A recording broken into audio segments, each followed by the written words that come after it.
Journal de l'abbé Munier, 1909, 24 février. Aujourd'hui, mercredi décembre, était déjeuné chez Madame de Caillavet, avec Anatole France. France va faire 4 ou 5 conférences sur Rabelais dans la République argentine, à Buenos Aires.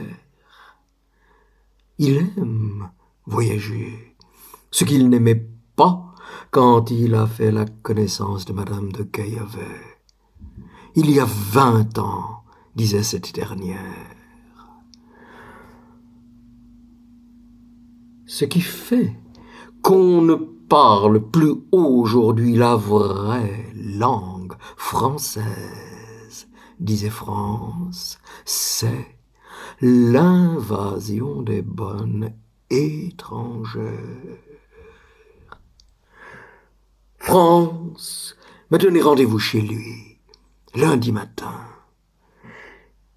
Il doit me communiquer une correspondance de Huysmans datant de sa conversion et qu'il tient, je crois, de partout. 1er mars. Était ce matin voir Anatole France chez lui au 5 de la Villa Saïd. France m'a reçu dans son cabinet de travail, vêtu d'une robe de chambre grise qui le ferait prendre pour un moine, et coiffé d'une calotte rouge qui le ferait prendre pour un cardinal. Il m'a parlé de bien des choses. D'abord, du maître d'école actuel qui lui inspire des craintes et qui l'effraie. Puis de l'abbé Lalaune, directeur du collège Stanislas, qu'il a connu, ayant été élève de ce collège. L'abbé Lalaune, aux paupières de parchemin humide. France a parlé encore de Rabelais, qui était déiste, qui admettait l'Évangile, et Platon qui croyait à la divinité de Jésus-Christ. Bien que la question ne se posa pas en ce temps-là sous cette forme.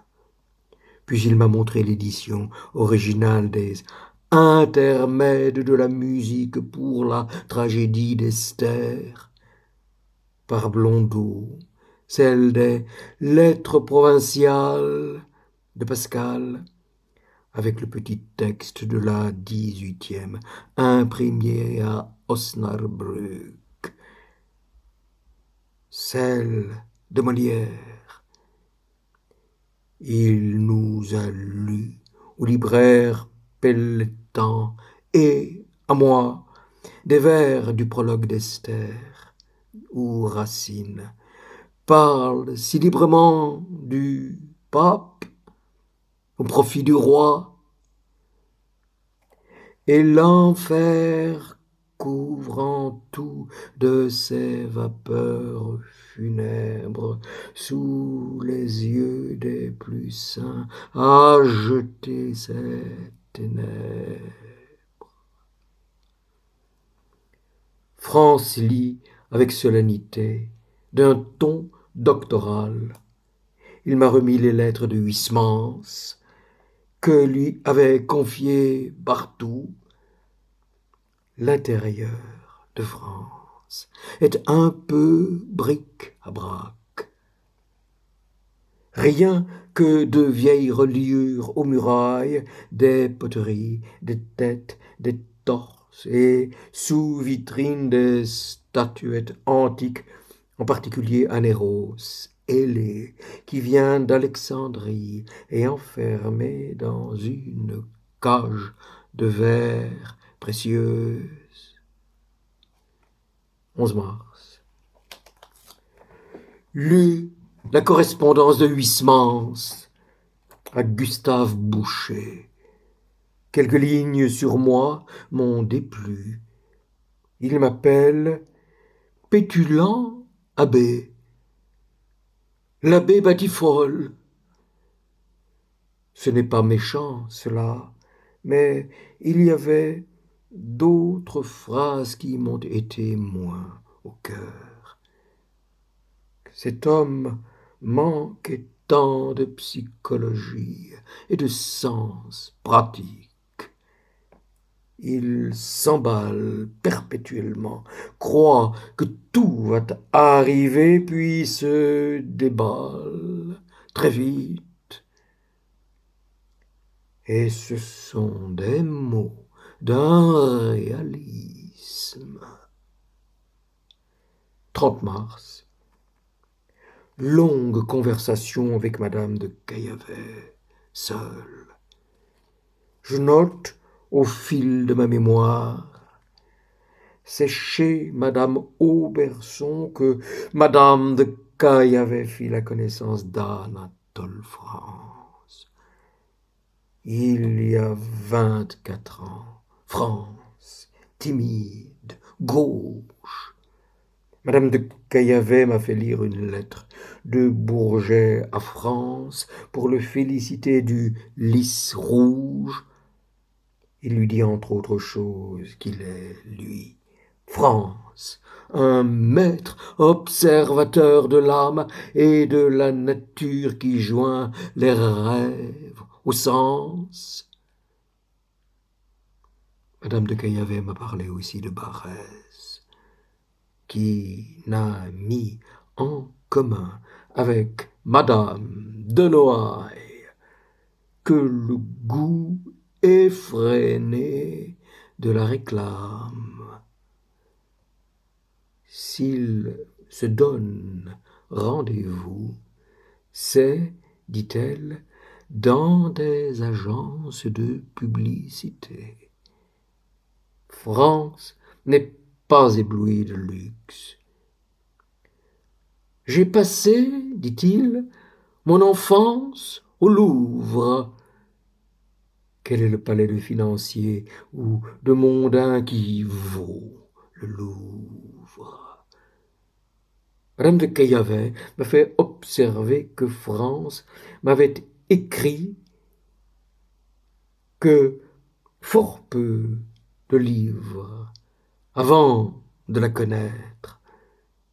Dans une dédicace de Crankeby, France, parlant de madame de Caillavet, écrit « Sans elle, je ne ferais pas de livre ». Elle affirme qu'elle n'a pas été une inspiratrice, une muse. France a un défaut, la faiblesse. Il se laisse fréquemment tromper.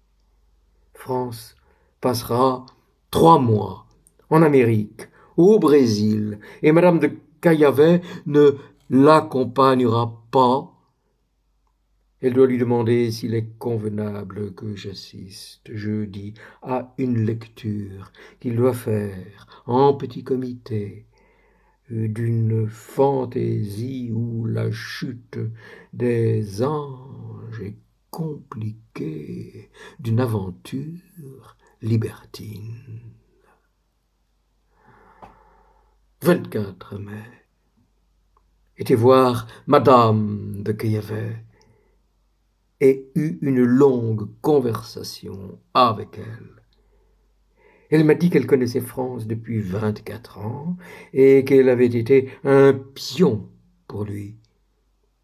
Elle l'a fait travailler. Il lui a reproché, à propos de Brousson, qu'elle n'aime pas, de la tyranniser. France a été injuste pour elle. Il est tourmentant, mais il a du génie. Madame de Caillavet m'a raconté la genèse de ces livres. Il était Sylvestre Bonnard quand elle l'a connu. Thaïs est née d'une nouvelle destinée au Figaro et qui devait tenir 3 colonnes. Le maître entendit ce conte dont lecture fut faite devant lui et quelques autres. France a fait Thaïs avant d'aller en Égypte. Y ayant été, il n'eut rien à retrancher de son livre. Tout était exact. Les histoires de Monseigneur Charlot dans Bergeret lui sont venues à la suite d'une conversation d'un curé de campagne qui, ayant été déjeuner chez Madame de Caillavet, avait raconté des traits du cardinal de Ney, le pendu, etc. 23 juin. Encore la même jeune fille de la société, 19 ans, couchant avec un valet de chambre. Elle l'aime. Elle lui avait fait faire ses Pâques, conversion et perversion.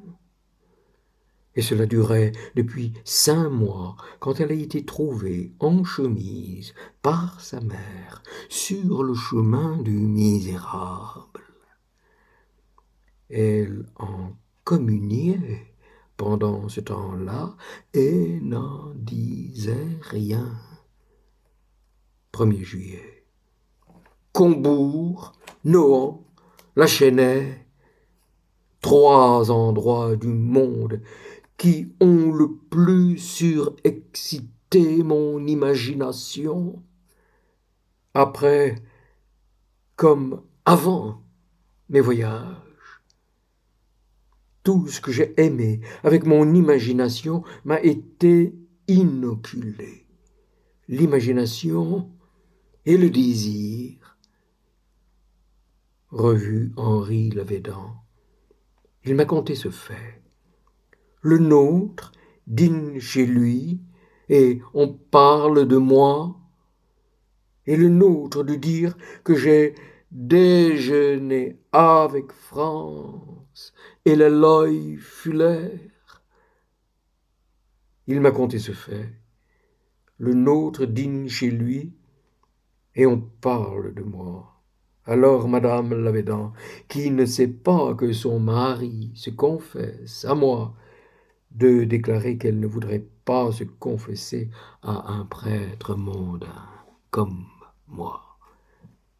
Lavédan ne me blâme pas, car il sait que je suis obligé de pécher, comme il dit, en eau trouble. 4 juillet. Monseigneur Baudrillard étant venu me demander l'autre jour s'il pouvait me citer parmi les témoins de l'abbé Charles Perrault, je lui ai répondu affirmativement. Il l'a fait dans l'Univers, d'où la lettre inquiétante de Houtin. J'ai été tout à l'heure à m'expliquer avec lui de vive voix. Je voulais en avoir le cœur net, car je n'aime pas ce genre de polémique. Il a fini par me dire que l'abbé Perrault, n'ayant pas la vocation ecclésiastique, s'était marié mystiquement avec Madame Duval. S'était jeté dans ses bras spirituels. J'ai conclu de tout ceci que je dois être ultra prudent avec Madame de Saint-G. Le PH et MH qui tire à eux toute la couverture. et je n'écrirai plus rien. Paris, 14 juillet, je rentre. Un mot indirect du père Hyacinthe, il me faudra que je lui réponde par une mise au point. 15 juillet, je pressentais les embêtements. Loyson, Perrault, lettre sur lettre. J'ai été un doux et un tendre. Faudra-t-il m'en repentir? Écrit à Paul Loyson. Été à l'univers. Écrit au père Hyacinthe. Lu ma lettre à monsieur de Narfond, qui l'a approuvée, et écrit à madame de Saint-Germain. 16 juillet. Paul Loyson m'embête encore ce matin avec une nouvelle lettre. Je lui réponds: Re-été à l'univers, où la Tourvilliers remplaçait François Feuillot, absent, et m'a reçu de nouveau et a approuvé ma lettre à Paul Loyson. 17 juillet. L'univers a dû faire paraître hier soir ma petite déclaration. Puisse-t-elle être une fin, non un recommencement? 18 juillet. Monseigneur Baudrillard voudrait me faire dire que j'ai approuvé la brochure. On peut l'avoir entendu en faisant toutes ces réserves in petto. Étais-je tenu de dire à ces vieux oratoriens: soyez doux et clément avec le père Hyacinthe? On m'aurait foudroyé à plusieurs reprises. J'ai dit qu'il m'avait paru vénérable. Je crois même avoir dit qu'il fallait y répondre comme M. Houtin l'avait fait, en étudiant les textes. Simplement, la brochure des pères de l'oratoire a d'ailleurs été remaniée à plusieurs reprises, et je n'ai pas souvenance d'avoir dû approuver la dernière rédaction. Et il y avait, je m'en souviens, de la cacophonie dans la réunion de la rue Lascaze. Si j'ai à défendre mon attitude vis-à-vis de M. Loyson, je dirais deux choses. Primo, j'ai su qu'il était malheureux, errant, lettre de Madame de Saint-Germain, janvier 1907. Deuxio, je voulais l'empêcher de publier la brochure sur l'abbé Perrault. Il faut être correct vis-à-vis de la mémoire de l'abbé Perrault. Deuxio, correct vis-à-vis de M. Loyson. Tertio, correct vis-à-vis des oratoriens.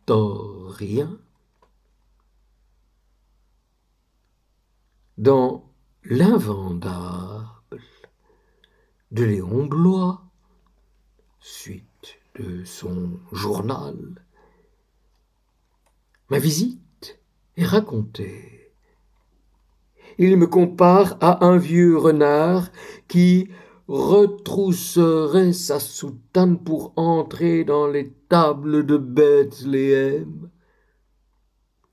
J'ai bafouillé, dit-il encore. Ah, l'ignominie de cet homme. Et il cite toute la lettre qu'il m'a écrite et à laquelle je n'ai pas répondu. Ah, que j'ai bien fait. Il me qualifie enfin de prêtre mondain. Flot d'injures, passez, passez. 21 juillet. Été voir, hier, Madame de Caillavet, qui se plaint beaucoup du silence de France. Il peut être méchant, il lui a dit avant de partir des paroles dures, etc., etc. Il a un caractère exécrable. Vu Madame L., qui m'a dit la passion qui la dévore en ce moment et combien elle est portée aussi pour Lesbos. Ah, la charmante créature, et si passionnée, que deviendra-t-elle? 26 juillet. Bientôt Blériot vient de traverser la Manche en aéroplane, en monoplan. Déjeuner chez Madame de Caillavet, en tête-à-tête. Elle est très troublée au sujet d'Anatole France.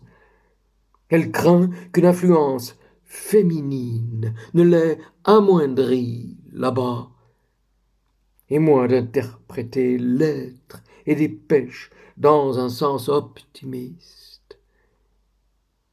Madame de Caillavet m'a dit combien il est violent quand il veut.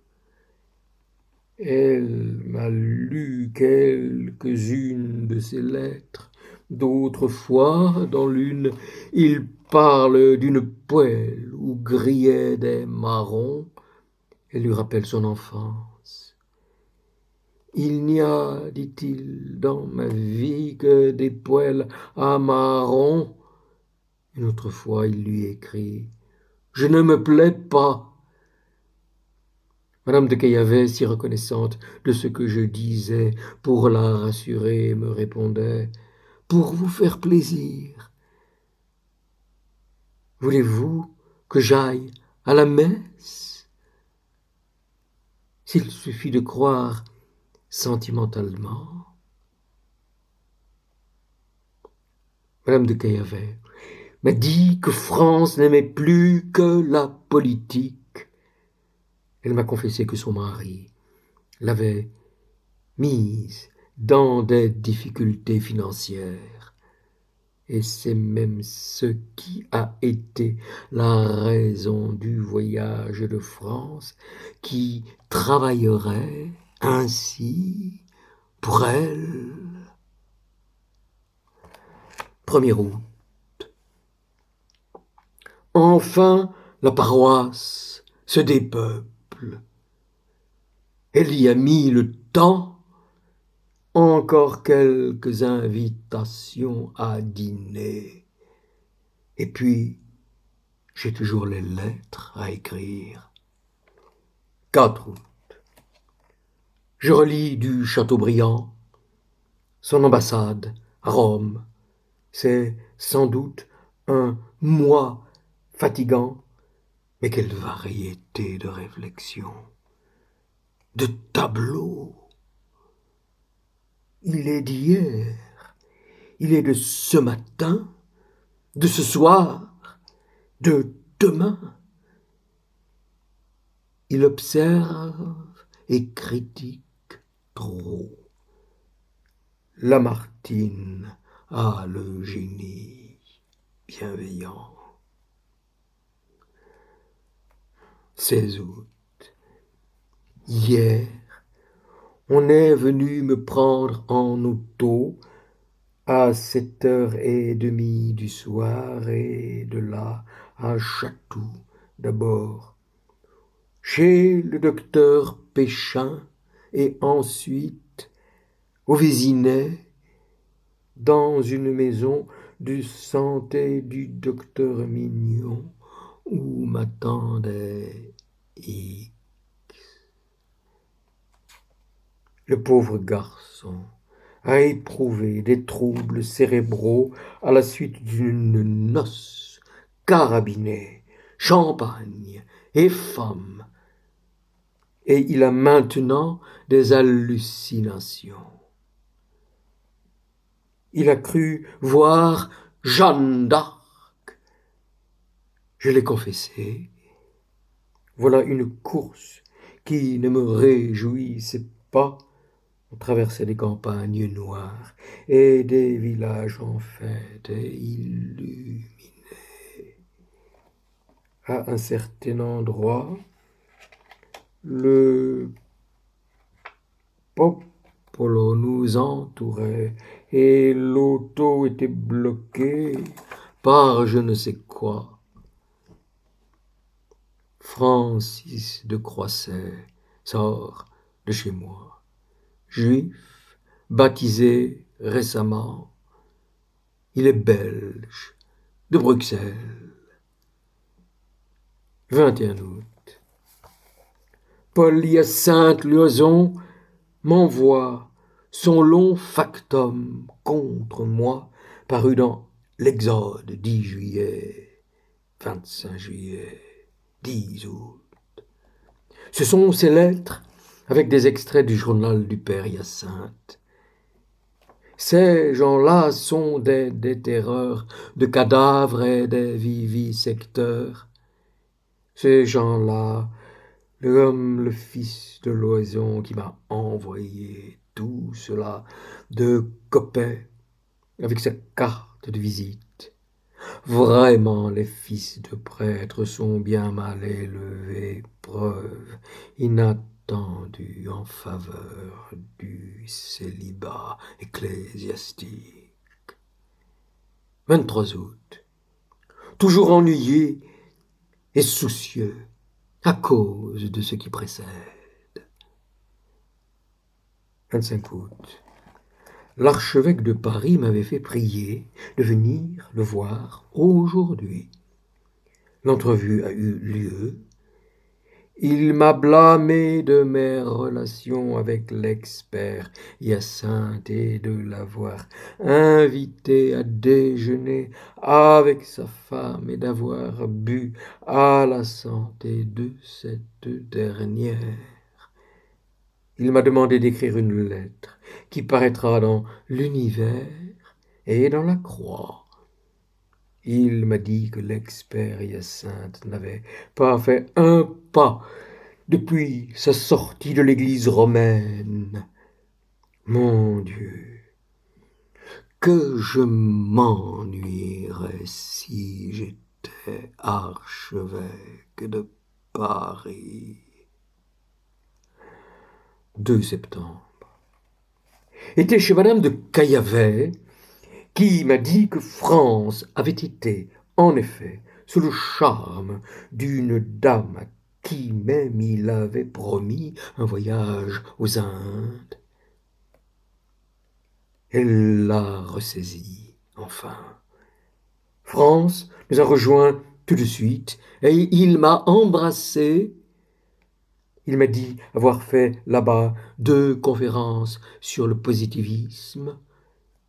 Auguste Comte était fou. Il avait gardé la religion, sauf la partie consolante.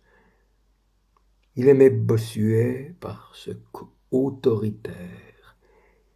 Il n'admettait le divorce que dans un seul cas, si l'un des deux avait volé une caisse publique, parce que Clotilde de Vaux s'était séparée d'un mari qui avait commis une faute, puis on a parlé encore du neveu de Barès qui vient de se suicider.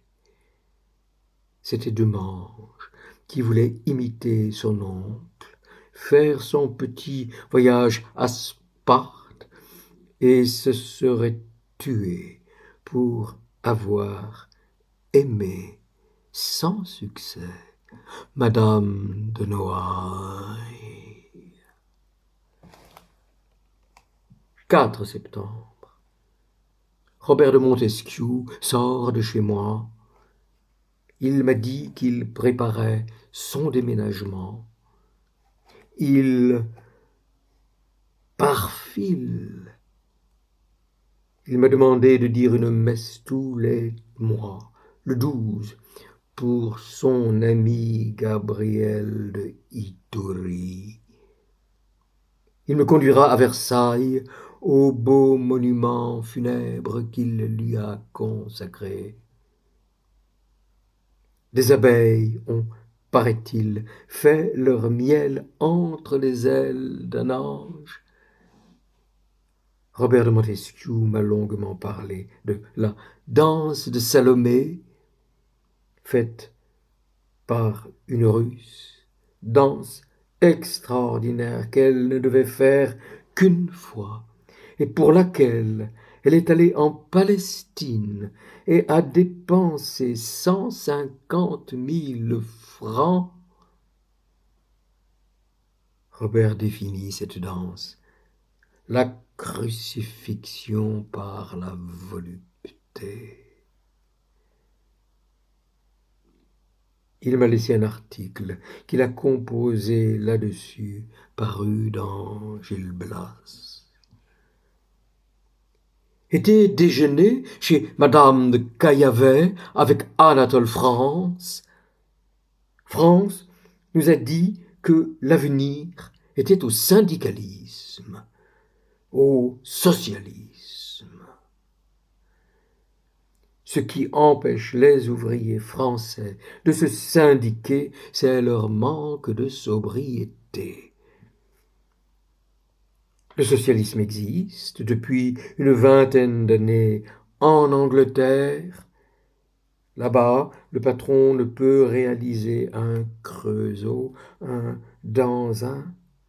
En France, le socialisme ne pourra guère dépasser celui de l'Angleterre. Jaurès, disait encore Anatole France, sera obligé de former un ministère, et ce sera comme le ministère Gambetta, avec une chute profonde. Le socialisme peut s'accommoder de n'importe quelle forme de gouvernement, même du gouvernement théocratique. On est là de la Constitution à la grecque, qui voulait rendre les hommes heureux. Il faut donner au travail son prix. France a dit le peu de sérieux de la vie de Jésus de Renan. C'est de la fantaisie. 8 septembre. Monseigneur Foucault, venant à Paris pour y présider un office, a tenu à venir me voir pour me donner une marque d'amitié dont je suis très touché. Nous avons causé de l'affaire. Il a déjeuné chez moi et m'a raconté le suicide à Épinal du neveu de Barrès. Or, ce même Barrès avait interpellé le gouvernement sur les suicides des lycéens. 23 octobre. Je rentre et j'apprends les résolutions de l'archevêché. La bravoure n'étant pas le fait du clergé, on me manderait de prendre un congé, puis on me nommerait ailleurs.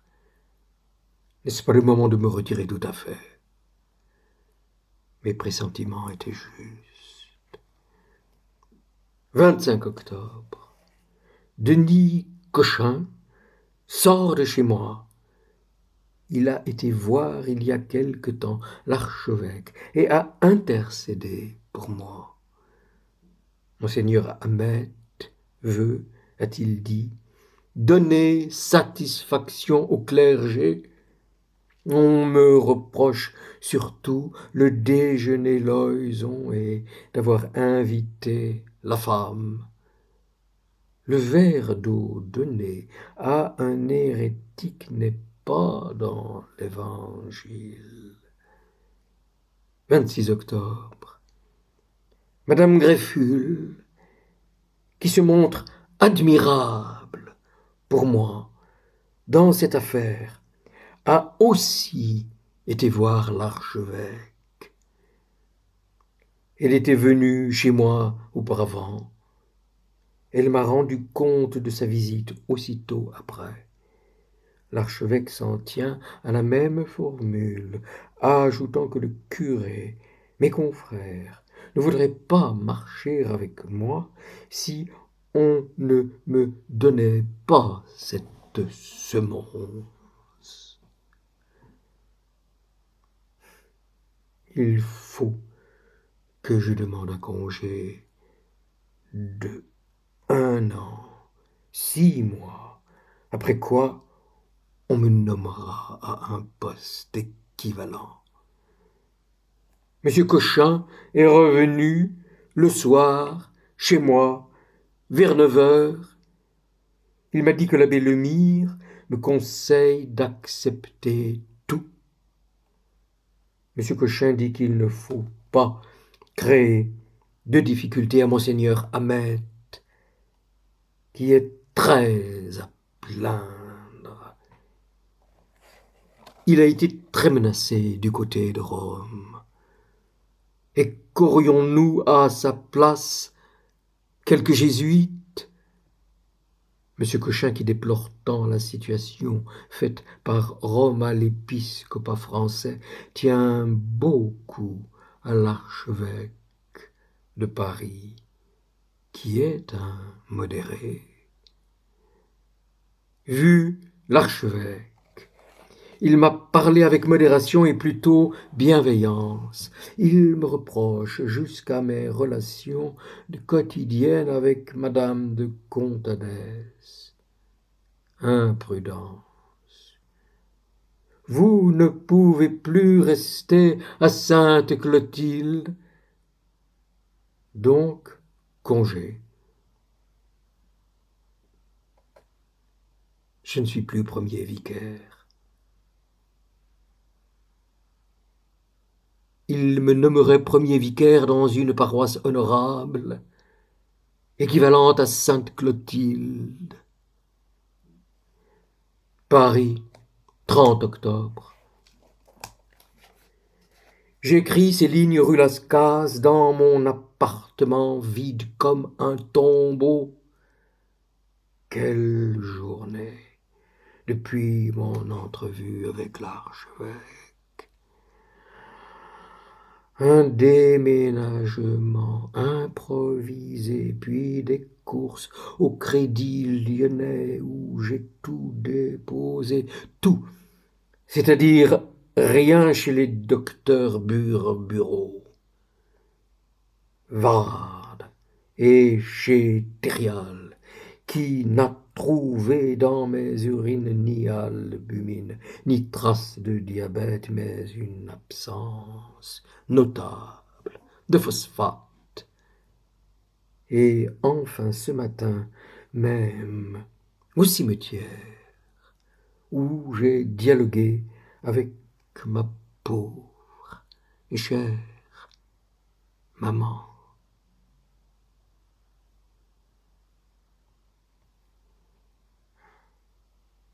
Ici, un amoncellement de lettres auxquelles je ne puis répondre. Il y en a que j'attends et qui ne viendront peut-être pas. Buvons le Graal de toutes les amertumes.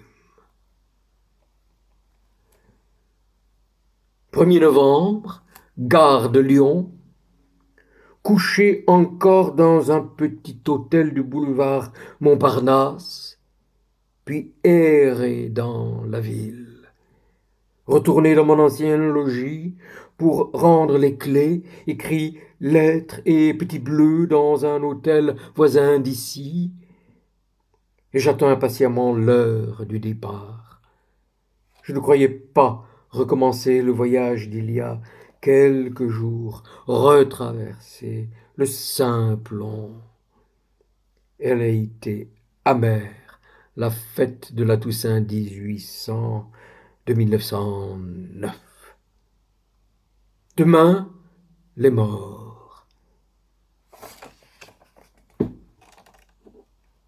J'en suis.